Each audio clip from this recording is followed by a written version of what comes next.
Bonjour à tous et bienvenue pour ce 9e webinaire Innovatome. Donc, je vous souhaite tout d'abord une très bonne année 2021 au nom de la Sfen Jeune Génération. Donc, le webinaire d'aujourd'hui s'intitule « Le nouveau nucléaire à l'international ». Donc, je m'appelle Laura Venot, je serai votre modératrice aujourd'hui. Et pour poser vos questions au fur et à mesure des présentations sur la plateforme, vous avez deux onglets. Un canal chat pour poser toutes les questions techniques, les soucis de connexion, et un canal questions-réponses pour tout ce qui traite de la conférence elle-même. Vous verrez qu'il y a un système de vote dans les questions et voilà, les questions qui auront le plus de votes apparaîtront en haut de la liste. J'ai le plaisir de vous présenter donc Nicolas Zweibaum, Senior Manager chez Kairos Power, et Martin Boissavy, qui travaille chez Advance en tant que coordinateur sûreté nucléaire et environnement pour les projets EPR UK, donc Hinkley Point et Sizewell C. Donc, ce webinaire d'aujourd'hui est organisé par la Sfen Jeune Génération, qui rassemble les étudiants jeunes professionnels de la Sfen, donc la Société française d'énergie nucléaire. Et la Sfen JG a plusieurs activités, que ce soit au niveau international, régional et national. Et ces webinaires Innovatome ont pour but de faire connaître aux étudiants et jeunes professionnels les activités de la filière, mais également de rencontrer des femmes et des hommes, enfin vous allez le voir, qui sont passionnés par leur métier. Pour en savoir plus, vous pouvez nous retrouver sur les réseaux sociaux. Donc pour ma part, je suis impliquée dans la Sfen Jeune Génération depuis l'année dernière, notamment dans l'organisation des webinaires Innovatome. Et je suis ingénieure chez EDF à la division production nucléaire depuis 2018. Donc je travaille dans le domaine des déchets radioactifs à l'unité technique opérationnelle qui est située en Île-de-France, en Seine-et-Marne. Donc ce webinaire, là, aujourd'hui, s'inscrit dans un cycle de 3 webinaires qui s'intitule « Les innovations techniques au service de la performance industrielle et de la maîtrise des risques ». Et le webinaire d'aujourd'hui, donc on l'a dit tout à l'heure, a pour thème le nouveau nucléaire à l'international. Donc pour atteindre en fait ces objectifs climatiques, le monde aujourd'hui doit réduire drastiquement sa consommation d'énergies fossiles qui sont fortement émettrices de CO2. Et nous aurons pour cela besoin de toutes les énergies bas carbone possibles, mobilisables à grande échelle, dont le nucléaire fait partie. Donc ça peut être l'opportunité de développer de nouveaux designs de réacteurs qui incluent des spécificités qui peuvent faciliter les démonstrations de sûreté, allant même jusqu'à repenser les pastilles de combustible utilisées. Donc aujourd'hui, nous allons dans un premier temps découvrir la démarche de Kairos Power qui propose un nouveau concept de réacteur nucléaire innovant, donc grâce à l'intervention de Nicolas qui pourra se présenter à vous mieux que moi. Et ensuite, le marché du nucléaire étant mondial, innover dans la gestion de projet dans un contexte multiculturel est un réel défi pour les entreprises. Donc il faut à la fois maîtriser la technique, maîtriser l'environnement du projet, s'adapter aux diverses formes d'organisation, s'adapter aux spécificités aussi de l'autorité de sûreté nucléaire du pays et du futur exploitant. Donc ce sont de nombreuses facettes qui sont à gérer pour les acteurs d'un projet international. Donc nous aurons l'occasion de découvrir dans ce temps la vision de Martin avec nous. Nicolas, je t'invite à commencer et je te laisse la parole pour 15 minutes, puis nous enchaînerons sur une phase de questions-réponses. Très bon à toutes et à tous, j'espère que tout le monde entend bien. Donc je suis Nicolas Zweibaum, comme le disait Laura, je suis senior manager d'une équipe de test en fait chez Kairos que je vais vous présenter aujourd'hui. Alors pour commencer, et comme on le fait avec toutes nos présentations publiques, Kairos est une entreprise qui est vraiment focalisée sur une mission, qui est d'accompagner la transition énergétique mondiale vers des énergies propres, avec le but d'améliorer la qualité de vie des populations tout en protégeant l'environnement. Laura le disait, et je pense que la plupart, sinon toutes les personnes qui assistent à ce webinaire aujourd'hui savent que c'est un des objectifs principaux du nucléaire, d'apporter une énergie bas carbone pour le monde. Et en ce qui nous concerne, nous sommes vraiment sur deux piliers fondamentaux avec notre technologie, que sont la sûreté, qui est inévitable si on veut pouvoir développer un nouveau concept de réacteur, mais aussi l'idée d'être compétitif économiquement. Donc, être capable de faire baisser les coûts du nucléaire, mais aussi être capable de démontrer à de futurs investisseurs et clients potentiels que ces projections de coûts sont crédibles. Alors, Kairos Power, qu'est-ce que c'est? Je pense que pour un public français, c'est sans doute assez nouveau. On est une entreprise de technologie nucléaire dont le but est un unique but de commercialisation d'une nouvelle technologie qu'on appelle le FHR. Donc, c'est un réacteur à haute température qui est refroidi avec des sels fondus. C'est une entreprise qui a été fondée en 2016, fin 2016, mais dont l'histoire en réalité s'appuie sur une dizaine d'années de développement technologique au sein d'universités et de laboratoires nationaux américains. Donc depuis le début des années 2000, ce concept a évolué jusqu'à ce que nos 3 cofondateurs, qui sont d'anciens chercheurs de l'université de Berkeley aux États-Unis, décident de monter une boîte fin 2016, que j'ai moi-même rejointe d'ailleurs début 2017, donc en tant que premier employé. Et en fait, depuis, donc sur à peu près 4 ans, on est passé à plus de 160 employés aujourd'hui, avec un staff qui est composé principalement d'ingénieurs, hein, puisque c'est avant tout une boîte technologique. Jusqu'à présent, l'entreprise est financée uniquement sur fonds privés, à la fois pour nos efforts de conception, de développement technologique et de régulation auprès de l'autorité de sûreté nucléaire américaine. Alors justement, je vais surtout parler des États-Unis aujourd'hui parce que le but de l'entreprise, Kairos, c'est vraiment avant tout une démonstration aux US avant 2030, voire plus tôt si possible, afin de pouvoir ensuite avoir un déploiement plus large post-2030. Notre but principal, je le disais en introduction, c'est de démontrer qu'on peut avoir une technologie qui est compétitive économiquement, et en particulier sur le marché américain. Ce que ça veut dire, c'est être compétitif avec le gaz naturel, qui est un peu la nouvelle énergie reine, malheureusement, je dirais, en termes d'émissions de CO2, depuis le début des années 2000. Alors, ça m'amène à expliquer le pourquoi de Kairos. D'abord le nom et puis l'idée de monter cette entreprise. Donc Kairos en grec ancien, c'est le bon moment, l'opportunité à saisir. Et vraiment ce qu'on voit sur les quelques graphes que j'ai inclus là sur cette diapo, c'est le pourquoi de l'entreprise, c'est-à-dire que au début des années 2000 en particulier, il y a eu un pic aux États-Unis de construction de capacités de production au gaz naturel. Bien évidemment, ça veut dire que si on avance dans le temps et qu'on se projette à horizon 2030-2035, toute cette capacité va devoir être remplacée par quelque chose. Alors, ce quelque chose, nous, on est convaincus qu'il faut que ça inclue en grande partie du nucléaire pour pouvoir baisser drastiquement les émissions de CO2 tout en ayant une source d'énergie pilotable. Et donc, on se positionne sur ce marché de la production d'électricité aux US à horizon 2030 et au-delà, avant même de considérer une expansion plus large à l'international.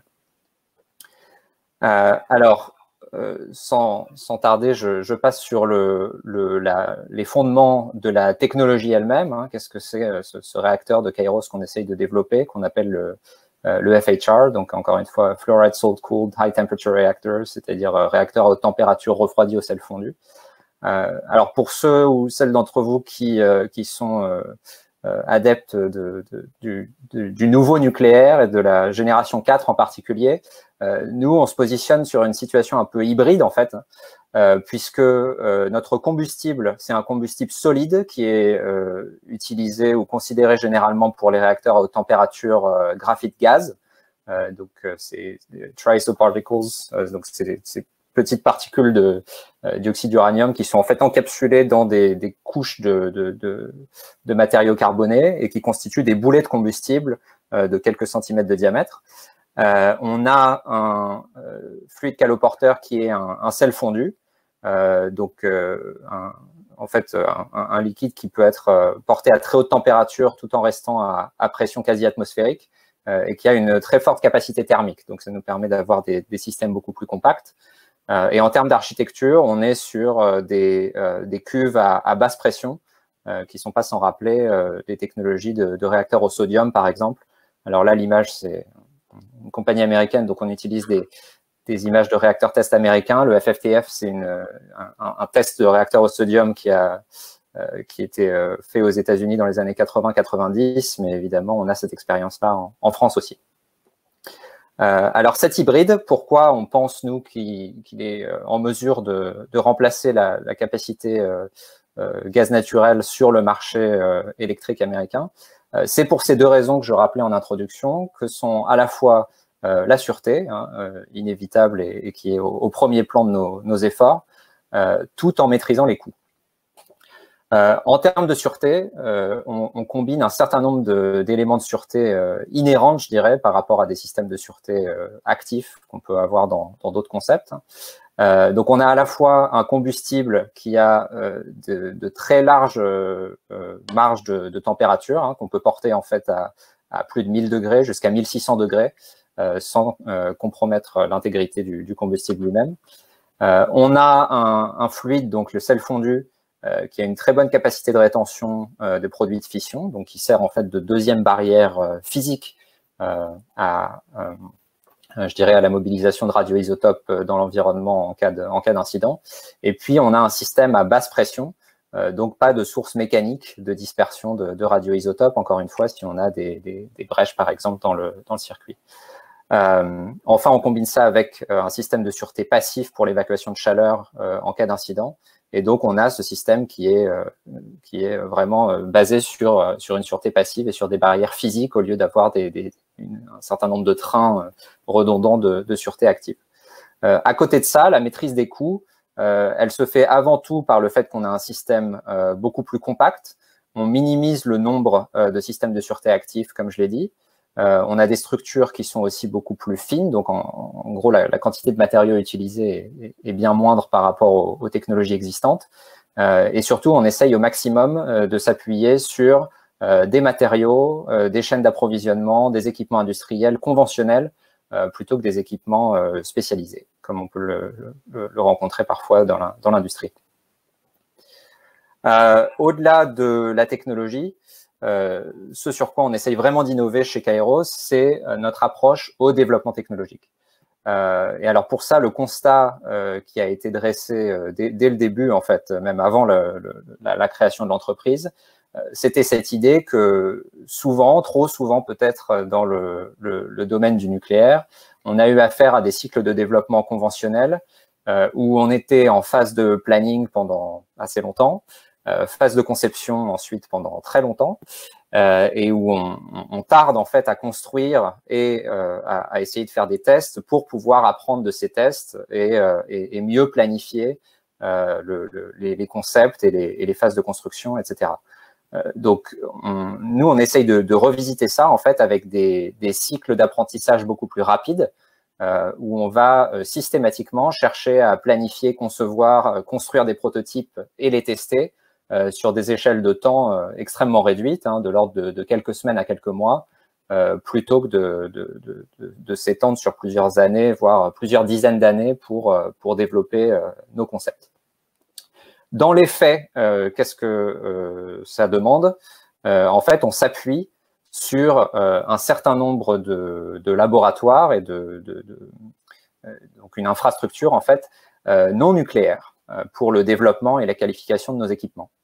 Alors, on a commencé ça dès 2018, moins de 2 ans après la création de l'entreprise, avec notre premier laboratoire, AirLab, donc le laboratoire d'innovation rapide, de prototypage et d'analyse, qui est situé dans le même bâtiment que nos quartiers généraux à Alameda, en Californie.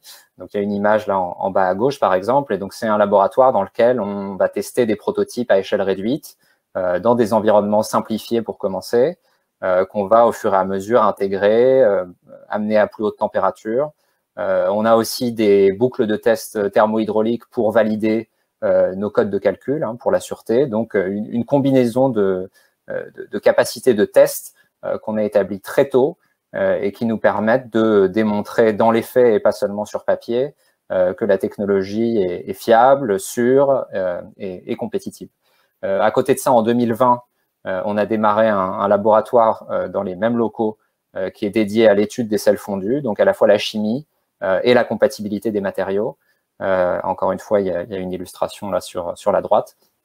Et on ne s'arrête pas là, puisque l'idée, c'est que dès cette année, en fait 2021, on est en train de construire un nouveau centre de recherche et développement au Nouveau-Mexique, qui sera dédié au test de qualification de composants à échelle 1 en vue d'un réacteur a posteriori. Et enfin, U-Facility, donc qui est un laboratoire qui nous permettra de tester pour le coup un système à échelle 1 de notre réacteur commercial et qui servira aussi de plateforme de formation pour d'éventuels opérateurs de notre réacteur. Cette approche, elle est vraiment destinée à réduire les risques et tous les risques qu'on peut connaître dans le développement nucléaire aujourd'hui. Donc, il y a à la fois des risques technologiques et des risques en termes de coûts. Hein. Donc, peut-on démontrer que la technologie est fiable, que le système fonctionne tel qu'on l'entend, tout en maîtrisant les coûts. Et pour ça, il y a tous ces tests non nucléaires dont je parlais. Cette année, et je vais en parler juste après, on va avoir un premier prototype non nucléaire qui est à une échelle représentative d'un réacteur test. Ensuite, on vise un vrai réacteur test, donc nucléaire, dans les quelques années qui suivent, et j'en parlerai brièvement également.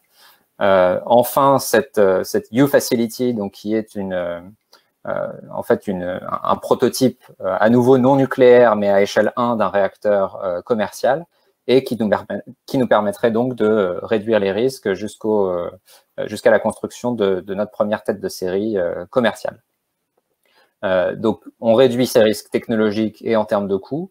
On réduit les risques commerciaux en étant capable de construire suffisamment pour montrer qu'on maîtrise nos coûts, nos chaînes d'approvisionnement, qu'on est capable de former des opérateurs avant même d'avoir construit un premier réacteur. Et tout ceci sans oublier la régulation, bien sûr. Et donc, pour réduire le risque en termes de régulation, on a des échanges très réguliers et approfondis avec l'autorité de sûreté nucléaire américaine, hein, la NRC, qui a commencé dès 2018, en fait. Hein, ces échanges ont commencé. On a un certain nombre de rapports qu'on leur a déjà soumis, qui sont déjà approuvés, etc. Et donc, ce sont des échanges qui vont se poursuivre, bien évidemment, dans les années à venir, jusqu'au déploiement de nos premiers réacteurs. La prochaine étape, assez rapidement, je voudrais en parler parce que c'est vraiment ce qui va nous occuper principalement cette année. C'est, comme je l'évoquais brièvement, ce premier prototype intégré non nucléaire qu'on appelle l'Engineering Test Unit ou ETU. Ce test, ce sera un test donc non nucléaire, mais qui intègre la plupart des systèmes en fait qu'on verra sur notre premier réacteur test, c'est-à-dire la cuve, les pompes de circulation du fluide caloporteur, les mécanismes de manipulation du combustible, les mécanismes d'activation de barres de contrôle, etc. Ce test sera à échelle 1 par rapport à notre premier réacteur test et à une échelle à peu près 1,5, mais représentative de notre premier réacteur commercial. On fait ça pourquoi? À la fois pour maîtriser les coûts, donc le fait de construire beaucoup et souvent en amont de notre développement technologique nous permet de démontrer qu'on peut maintenir des coûts assez bas avec une incertitude qui réduit avec le temps. Établir notre chaîne d'approvisionnement, donc pour un certain nombre de composants clés. Faire des tests aussi, hein, donc ça reste avant tout une plateforme de test, donc montrer que notre concept est viable et qu'on peut effectivement intégrer un certain nombre de composants qui fonctionnent dans l'environnement auquel on va les soumettre. Et puis enfin, exercer aussi les opérations de certains systèmes clés, donc former le plus tôt possible des opérateurs potentiels, à commencer par les employés de Kairos en interne, mais éventuellement des opérateurs externes, pour mieux comprendre comment ce nouveau type de système fonctionne. Alors, pour conclure, je voudrais parler de quelque chose qui intéresse, je crois, un certain nombre de gens qui se sont penchés sur ce qui se passe aux États-Unis dernièrement. Et ça me permet aussi de parler brièvement, je dirais, du caractère unique du développement dans le domaine du nucléaire aux États-Unis. Le département de l'énergie américain sponsorise énormément la recherche et l'innovation dans le domaine du nucléaire aux États-Unis. Je parlais en introduction de l'histoire de Kairos et du fait qu'il y a eu énormément de recherches qui a été faite pendant une dizaine d'années avant même que Kairos existe, qui étaient déjà sponsorisées pour une grande part par le département de l'énergie. Il y a eu un certain nombre d'opportunités de financement ensuite qui ont existé ces dernières années.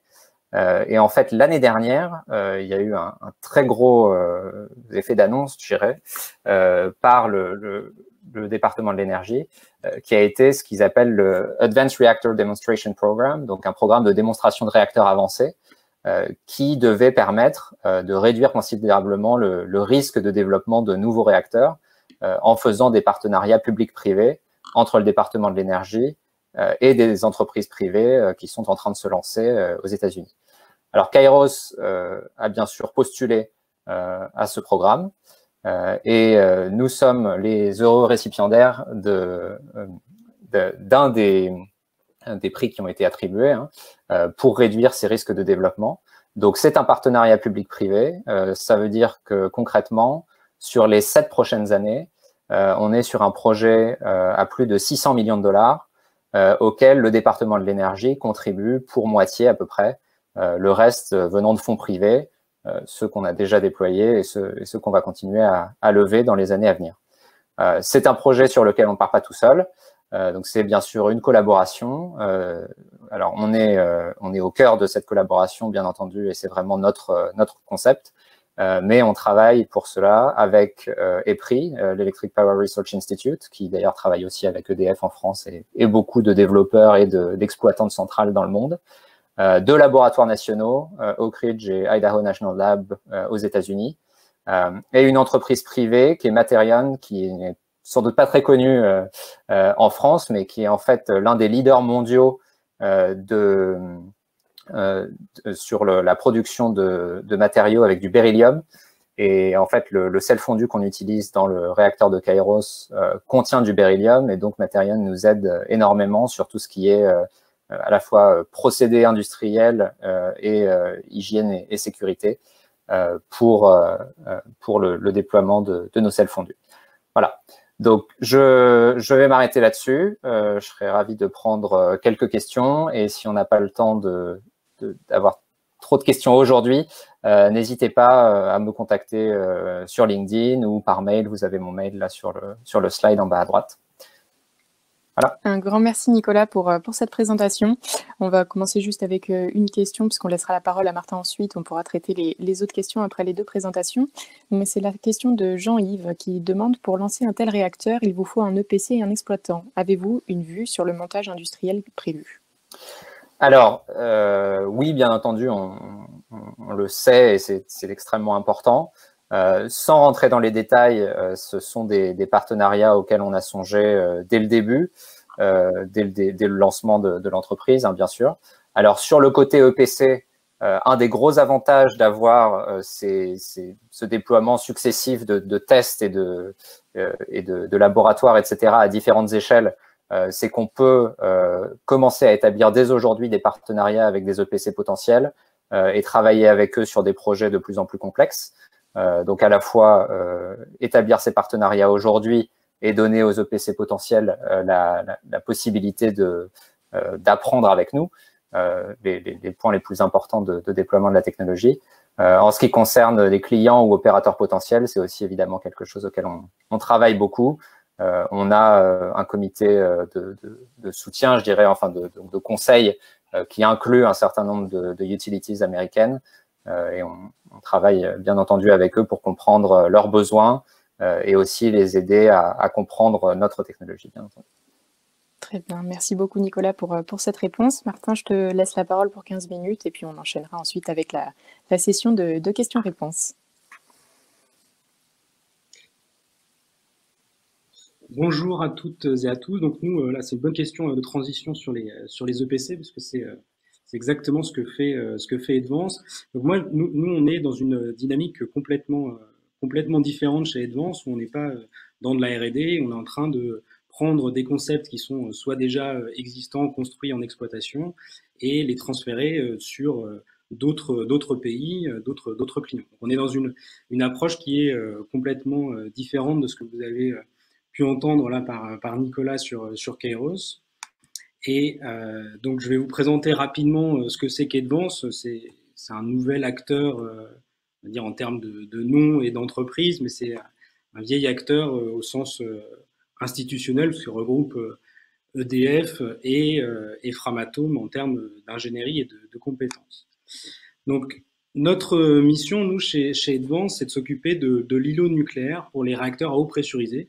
Donc, technologie complètement différente. On a des réacteurs où le fluide caloporteur, c'est de l'eau avec un système sous pression qui va échanger dans des générateurs de vapeur avec un deuxième système qui, lui, fera tourner une turbine pour produire de l'électricité. Donc, on voit bien qu'on est sur des technologies complètement différentes.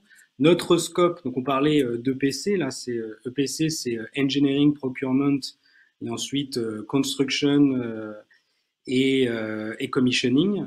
Et ça c'est le scope d'Advance. Donc nous on fait l'ingénierie du design détaillé, donc c'est-à-dire on ne fait pas les phases R&D qu'on peut avoir dans les designs conceptuels, les phases de basic design, donc là on avance petit à petit dans les projets. Nous, on prend des projets qui sont déjà bien constitués en termes de design et on les amène à un niveau de détail avancé qui permet l'achat des matériels, la construction et ensuite le démarrage de la centrale.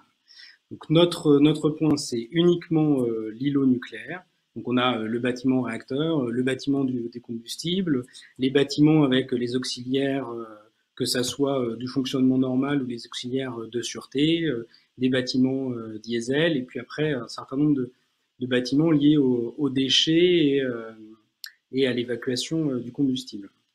Donc ça, c'est notre domaine. La chaudière chez nous, elle reste construite et conçue par Framatome, mais tout ce qui est autour de la chaudière, donc à partir des circuits qui sont connectés au primaire, sont de notre responsabilité. Donc ça, c'est notre scope technique. En termes de projets et perspectives, donc on est une entreprise qui travaille beaucoup pour la France, avec le projet Flamanville 3 en Normandie, les projets aussi de nouveaux concepts pour le renouvellement du parc français, les EPR2. On travaille aussi, on accompagne un peu sur tout ce qui va être SMR, là, les Small Modular Reactors, donc toujours en réacteur à eau pressurisée. Et après, on a un certain nombre d'offres et de projets à l'international. Donc, on en a un qui est en construction, qui est le chantier Hinkley Point C, qui est le plus grand chantier industriel d'Europe. Et ensuite, on a des projets qui sont plus ou moins avancés de prospective. Donc, on a le projet Sizewell C qui est celui qui est le plus avancé en termes de définition de l'ingénierie et puis contractuellement aussi, puisqu'on a une signature prévue fin 2021 pour lancer le projet véritablement. Et ensuite, on a des projets qui sont plus prospectifs. Donc, la République tchèque sur un nouveau modèle qui s'appelle EPR 1200, qui est un petit EPR 3 boucles, on va dire. C'est voilà, une puissance plus intermédiaire. Et ensuite, des projets EPR, que ça soit en Inde, à Jaipur, avec le projet pharaonique de 6 EPR, ou en Arabie Saoudite.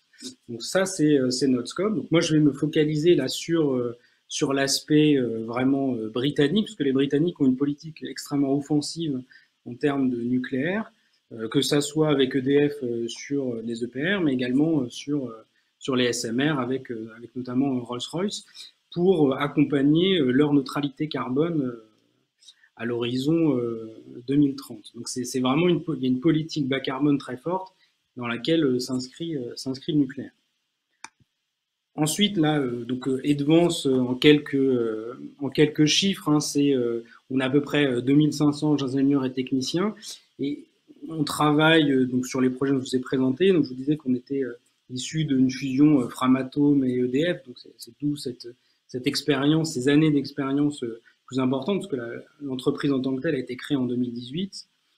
Et ensuite, ce qui est, je pense, intéressant, c'est aussi de montrer qu'en termes de géographie, on est implanté dans plusieurs pays d'Europe, donc qui viennent notamment de l'historique Siemens, Areva, Framatome, puis dans Advance, donc ça pour la partie allemande à Erlangen, la partie Bristol donc pour tout ce qui va être nos projets britanniques, et puis bien évidemment en France. Donc ça, on voit qu'on est déjà de base une entreprise qui est multiculturelle, où tout le monde n'est pas francophone. On n'est pas, donc c'est déjà une base de l'ADN, et c'est quelque chose qui est vraiment notre quotidien, et avec des cultures différentes. C'est, je pense, un des points qui est parfois aussi le plus compliqué quand on va comme ça construire dans un autre pays, c'est arriver à finalement comprendre comment les gens fonctionnent. Parce qu'on on fonctionne pas du tout pareil, et notamment notre formation, donc je veux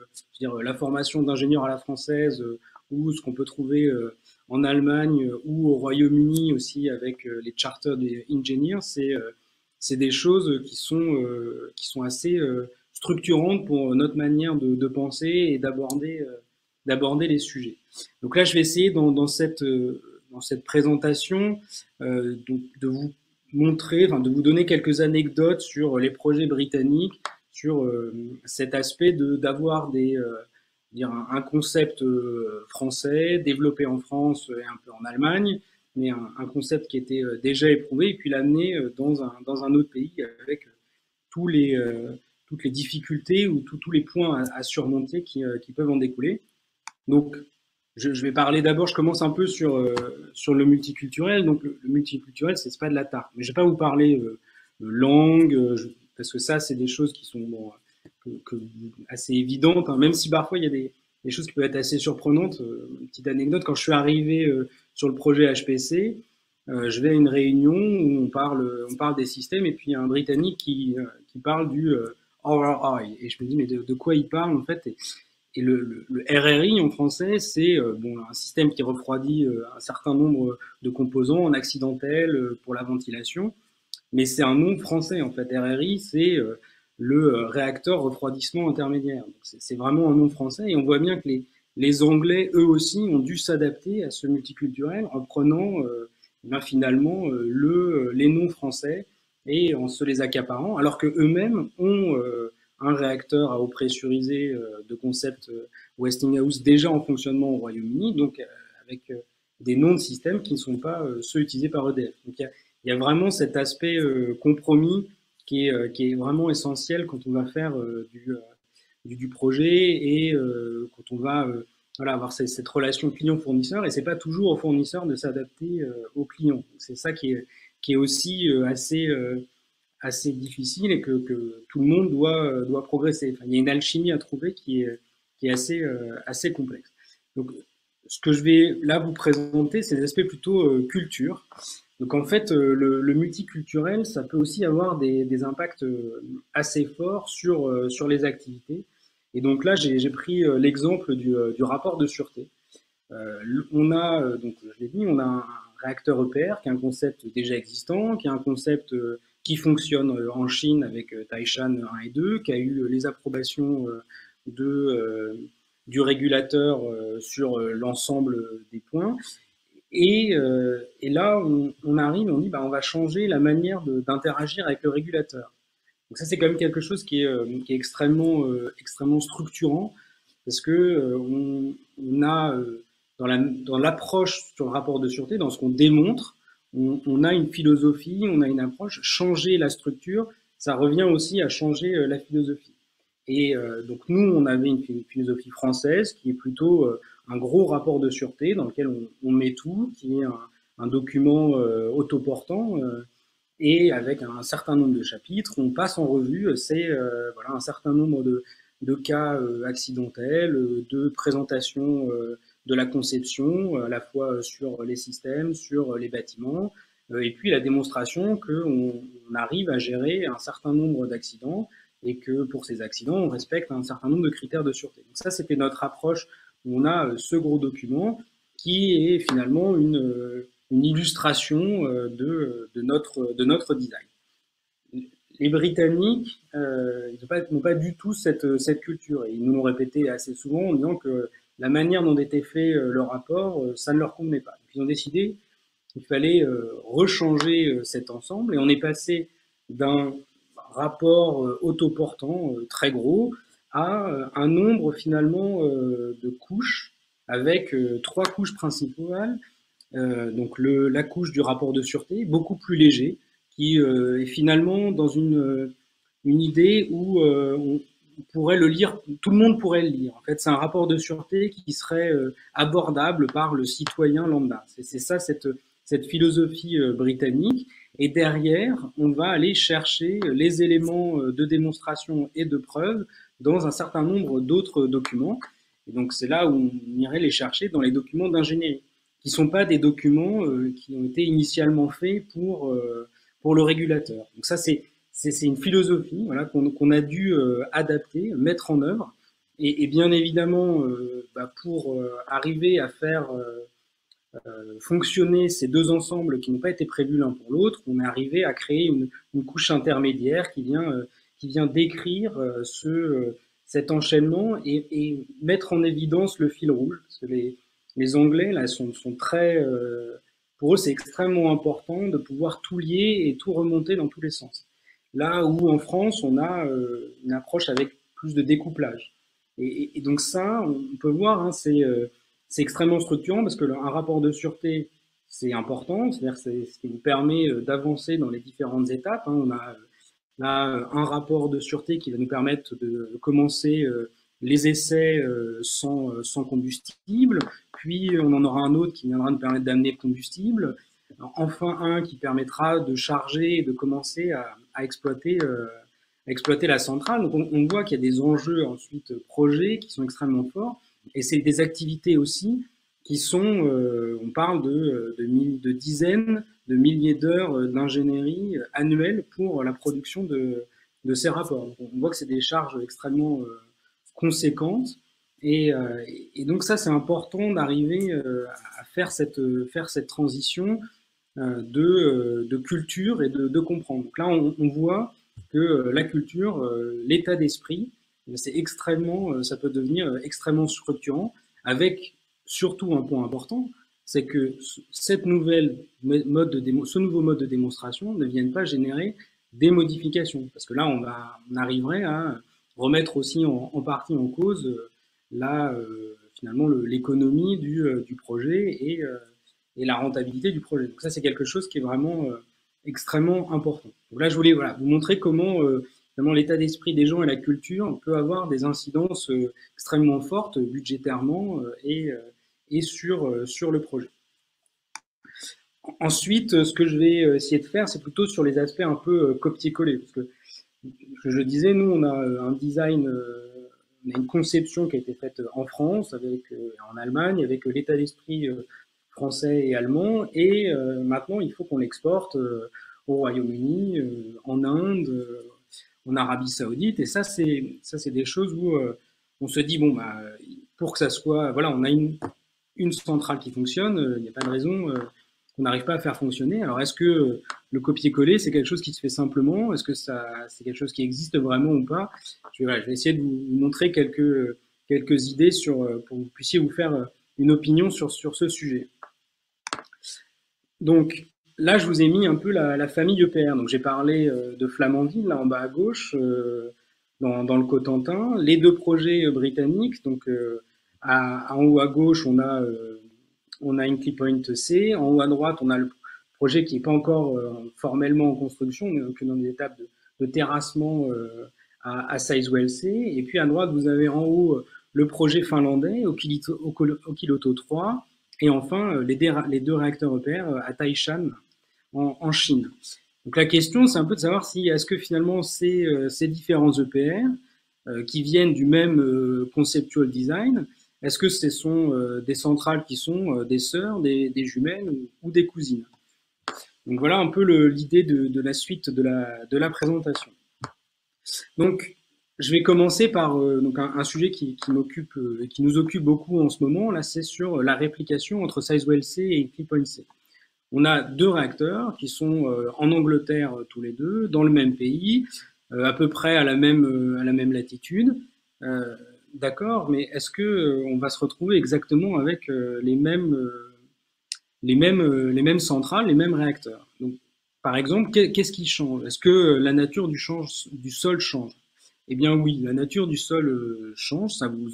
C'est assez facile à comprendre, mais derrière, les impacts, ils peuvent être assez forts. Par exemple, sur SizeOLC, cette différence de nature du sol fait qu'on est obligé d'avoir finalement d'enlever, d'excaver beaucoup plus de sol, de venir remettre un certain nombre de gravats pour changer la dureté du sol. Et ensuite, sur la dalle commune de l'îlot nucléaire, donc le radier, on va avoir un radier qui va être beaucoup plus épais que sur une clip-on. Donc ça, c'est une modification qui est assez structurante. On voit en termes de coûts, en termes de travaux, en termes de planning aussi pour le projet. Et derrière, dans l'optique d'amener à ce que tout ce qui soit au-dessus de ce radier soit le plus similaire. Pour autant, dans les niveaux bas du bâtiment réacteur, on va se retrouver quand même avec des renforts supplémentaires pour s'adapter au sol. Donc, on voit que voilà, on n'est quand même pas si loin finalement entre ces deux réacteurs, et pourtant on a des modifications qui sont extrêmement structurantes. On peut avoir également des changements sur le séisme. Ça, c'est des points dont on parle assez régulièrement. Là, il y a eu un webinaire séisme à la SFEN, dans une des sections techniques. C'est aussi quelque chose qui est très dimensionnant, parce que le séisme, ça va derrière impacter les matériels qu'on commande, donc toute la reconduction de la chaîne de fournisseurs.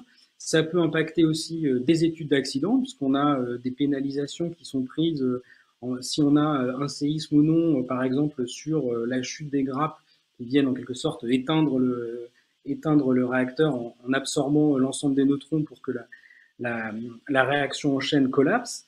Et bien ça, si on a des séismes qui sont trop différents, ce qu'on va voir, c'est qu'on va venir impacter l'ensemble des études d'accident. C'est aussi extrêmement important sur des aspects, on voit un peu en détail.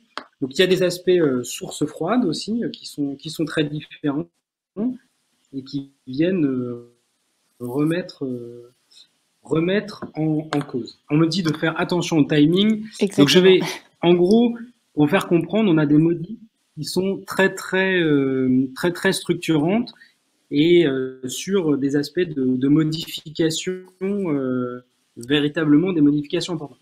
D'accord, donc là on voit qu'il y a plein de choses qui changent. Donc dans la liste, tout change, sauf les mensurations des travailleurs qui sont les mêmes au Royaume-Uni d'est en ouest.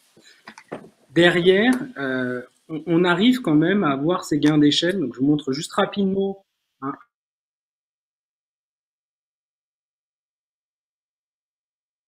un slide sur les coûts. Et je vous invite là, à aller voir la note SFEN. Et si on voit qu'on arrive à diminuer les coûts, c'est parce que derrière, on arrive à protéger des choses. Et qu'est-ce qu'on protège? On protège les études d'accident en définissant un certain nombre de modifications. Et on va protéger les études d'accident, protéger aussi nos achats pour avoir les mêmes fournisseurs et gagner en compétitivité.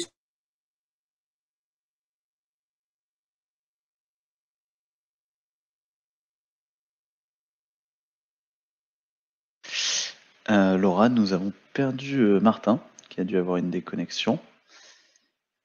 Du coup, alors, il faudrait que tu réactives ton micro, Laura. On va pouvoir en profiter pour poser quelques questions à Nicolas, comme il y en avait un certain nombre. Nicolas, est-ce que tu es là? Je suis là et je crois qu'on m'entend. Oui, super. Alors, c'est une question de Gérard qui demande quand est-ce qu'on va passer à l'échelle industrielle, donc commerciale. N'aura-t-on pas les mêmes délais que nos réacteurs futurs, type génération 4, Astrid, et donc les mêmes problèmes à terme? Alors, sans évidemment être capable de prédire exactement le futur, j'ai quelques éléments de réponse, en tout cas d'après moi, qui sont assez importants. D'abord, et j'espère que ça c'est le point clé à tirer de la présentation que j'ai faite, c'est l'importance de ces itérations rapides à différentes échelles. Donc, plus on est capable de démontrer en pratique nos systèmes à différentes échelles en amont d'une tête de série commerciale, plus on réduit le risque d'avoir des délais, d'avoir une escalade des coûts et des temps de construction une fois qu'on arrivera à un premier réacteur. Un point important, enfin d'après moi, et je pense qu'il y a des gens ici qui s'y connaissent peut-être encore mieux sur les raisons pour lesquelles il y a eu des problèmes avec avec un réacteur de type Astrid, mais je dirais que deux qui me viennent à l'esprit, c'est à la fois la supply chain, hein, la chaîne d'approvisionnement dans le nucléaire en général. On a des problèmes de maintien des compétences, donc on espère recréer ces compétences et les maintenir, encore une fois, en ayant une activité continue à différentes échelles sur plusieurs années, et la continuité des financements. Alors, j'ai assisté à de nombreuses conférences où j'avais des interlocuteurs du CEA et autres qui étaient assez déçus des fluctuations permanentes en ce qui concernait les financements et les projets avec Astrid et autres. L'idée, c'est vraiment qu'on a d'abord beaucoup de financements privés aux États-Unis, et ça aide, mais aussi cet engagement du gouvernement qui est renouvelé avec les RDP dont je parlais, pour financer de nouveaux projets innovants sur plusieurs années, et qui, on l'espère, va amener une certaine stabilité et un peu plus de certitude sur la possibilité de mener ces projets à bien. Très bien, merci pour cette réponse, c'était très clair. On a également une question de Yann qui demande y a-t-il un objectif de prix au kilowattheure pour ce réacteur? Et au-delà de ça, d'un point de vue économique, est-ce que Kairos a pour objectif de concurrencer les centrales à gaz aux États-Unis? Je réponds rapidement, et comme on a retrouvé Martin, je le laisserai finir, ou on fait l'inverse? Oui, tu peux répondre rapidement. Alors, sans donner d'objectifs chiffrés, parce que voilà, je préfère rester sur les objectifs en général, c'est effectivement d'être compétitif avec le gaz naturel aux États-Unis. Donc, je vous laisse regarder à peu près dans quelle fourchette on se situe sur les 10 dernières années et sur les projections pour voir à peu près quelle peut être notre cible en dollars par kilowattheure. Et l'idée, encore une fois, c'est de pouvoir à la fois maintenir ces coûts et démontrer que ces coûts sont crédibles grâce à notre programme de développement avec un certain nombre d'itérations qui nous permettront de nous assurer que les coûts sont tels qu'on les espère. Très bien, merci beaucoup Nicolas. Martin, on reprend? Oui, alors du coup, je vais faire rapidement. Là, après, j'avais juste quelques exemples un peu de ce qui change et comment ça vient impacter de manière assez structurelle le design. Donc, il y avait ou les achats en fait de matériel. Donc, je pense que les autorités de sûreté, c'est extrêmement structurant, notamment quand on a des autorités de sûreté qui sont très matures, comme l'autorité de sûreté nucléaire française ou l'Office for Nuclear Regulation au Royaume-Uni. Ça, c'est deux autorités qui ont chacun une maturité forte et donc des envies vraiment, elles savent où elles vont et elles savent ce qu'elles demandent. Et donc, on n'est pas dans une construction d'autorité de sûreté. Donc là, par exemple, sur HPC, on a eu deux sujets qui sont assez forts. Il y en a un qui vient très amont, finalement, des études d'accident. On n'a pas le droit d'avoir un retour en crise d'ébullition. On n'a pas le droit d'avoir de crise d'ébullition au contact des crayons. Ça veut dire qu'il n'y a pas de vapeur qui va se former autour des crayons de combustible. Et ça, c'est extrêmement fort. C'est quelque chose qui n'est pas du tout demandé en France et qui va conduire, par exemple, à avoir pour un grand nombre d'accidents, on n'aura pas de rupture d'une des gaines de protection, donc de relâchement de matière radioactive, des produits de fission radioactifs dans les tuyauteries du circuit primaire ou des auxiliaires de sûreté nucléaire. Et ça c'est extrêmement structurant. C'est structurant en termes de modifications, parce qu'on a dû faire des modifications sur le contrôle-commande, on a dû faire des modifications aussi de design de certains composants, et puis c'est structurant dans les méthodologies aussi, finalement. Donc, on est à un moment où en France, on utilise justement l'identification de ces crises d'ébullition pour identifier des scénarios accidentels qui conduiraient à avoir un certain pourcentage, on parle de 10% de crayons rompus au maximum, et ça nous permet derrière de définir un certain nombre de scénarios pour, par exemple, l'accessibilité des travailleurs, pour faire des doses d'irradiation pour la qualification des composants.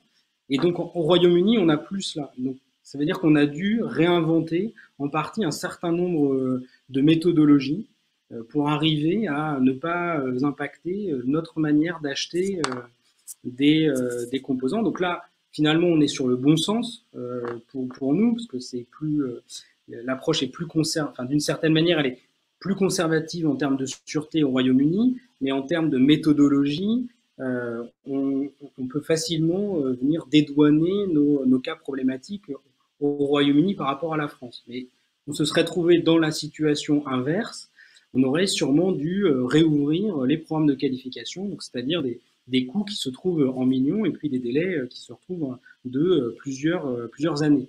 Donc ça, c'est comment la philosophie d'un régulateur va venir impacter de manière assez fondamentale notre activité de conception. Ensuite, il y a un autre point aussi, c'est par exemple, il n'y a pas de fibre autorisée dans le bâtiment réacteur au Royaume-Uni. Donc ça veut dire la fibre, on en a dans plein d'endroits. La fibre, on en a autour des tuyauteries, on en a autour des câbles électriques ou des câbles de contrôle-commande, on en a aussi sur le couvercle de cuve. Et donc là, on est aussi dans un schéma très conservatif, c'est-à-dire qu'il faut trouver des nouveaux fournisseurs pour venir isoler thermiquement.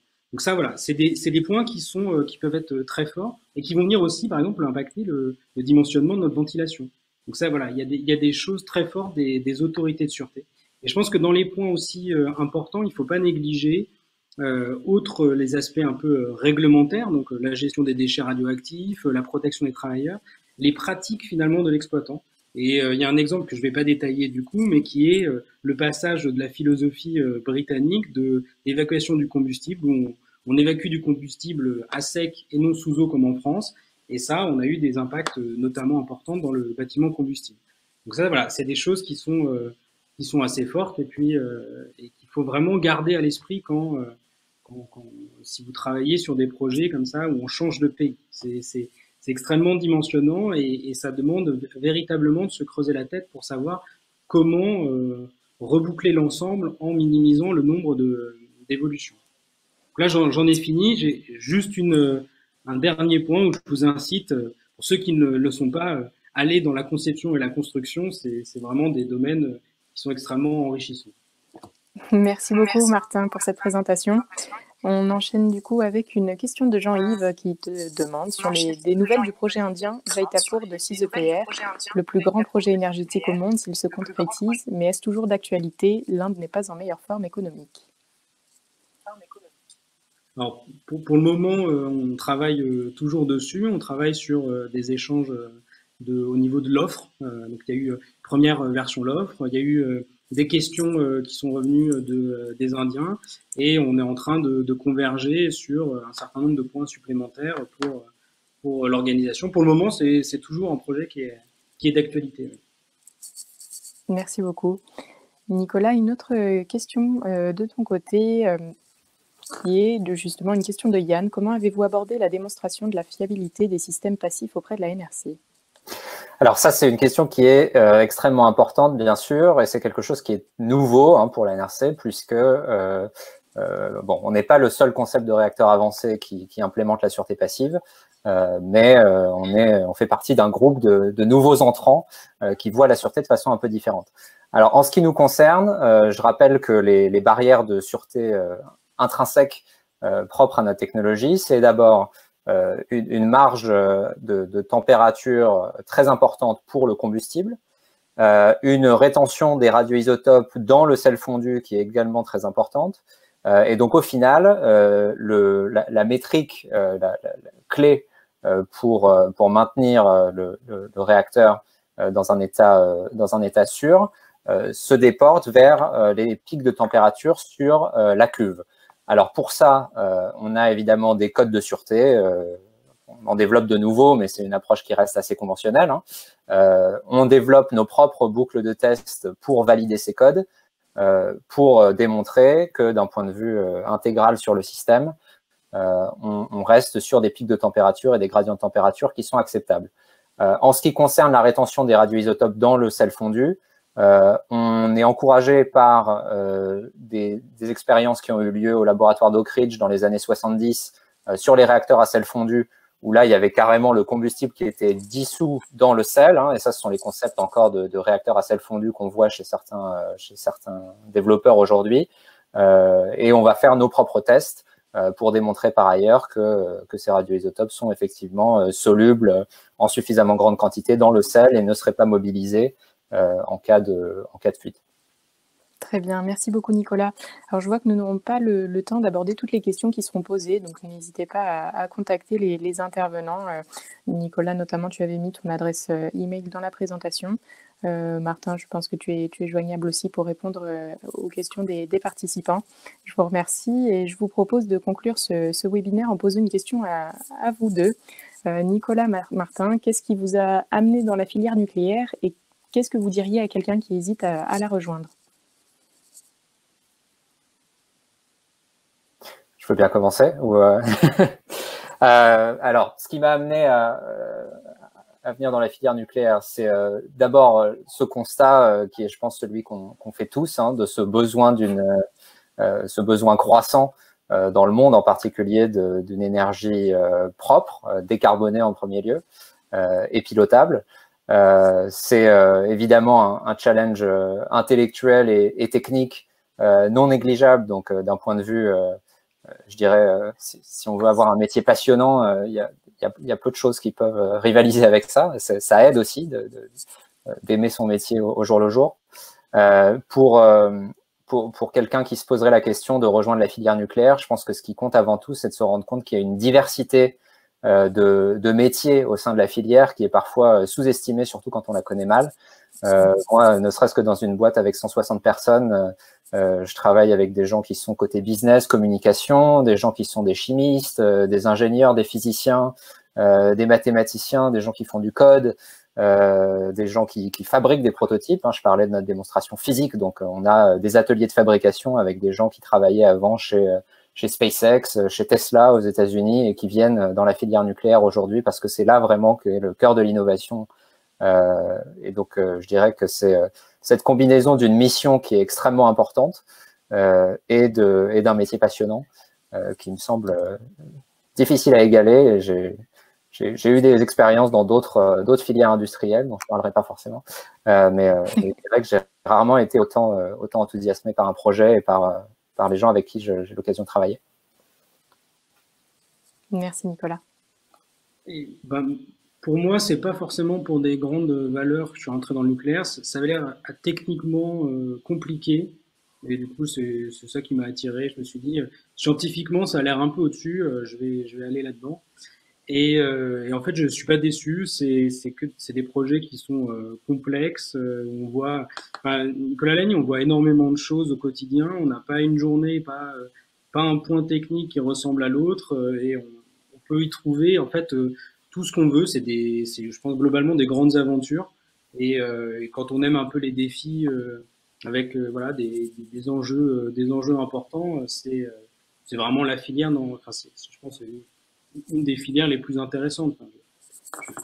Voilà, il y a vraiment des métiers pour tout, pour les gens de l'installation, les gens qui aiment le béton ou le ferraillage, ceux qui aiment les neutrons ou ceux qui aiment s'amuser à ce que il y ait de l'eau qui circule dans des circuits, faire des achats, d'aller dans des usines qui sont toutes les plus incroyables les unes que les autres. C'est vraiment, il y a vraiment plein de choses à y voir. Et voilà, et moi je pense qu'il faut pas hésiter. Je confirme et je rebondis sur ce que vous dites. Travaillant dans le domaine des déchets radioactifs, c'est un sujet qui est vraiment passionnant et pourtant méconnu de la plupart des Français.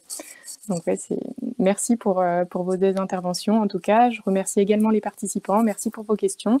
Nous vous faisons parvenir un quiz pour recueillir à chaud vos retours sur ce webinaire. Donc n'hésitez pas à nous faire part de vos suggestions, remarques, commentaires.